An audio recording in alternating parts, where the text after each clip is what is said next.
هذا الأبيات إهداء للشاعر ألبو ولد محفوظ.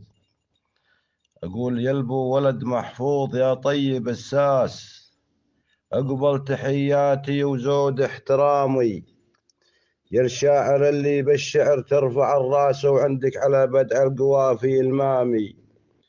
ساسك موريتاني ومن أطيب الناس، انتم أهل فرسة وقوم حشامي، يا من تعليتوا على قب الأفراس تردون حوض الموت ورد الضوامي. لا دندنت بالمعركة أصوات الأجراس، تروون من دم العدو والحسامي، يا صاحبي جنك أبيات كما الماس وانت عليك الرد يا ابن الكرامي. واختامها إعداد ما هب نسناس، صلاة مني للرسول وسلامي، مع تحيات أخوك الشاعر مهدي عمران البعيجي من العراق. هذه الأبيات مهداة للشاعر مهدي عمران البعيجي الشاعر العراقي، وهي رد على أبيات خصني بها.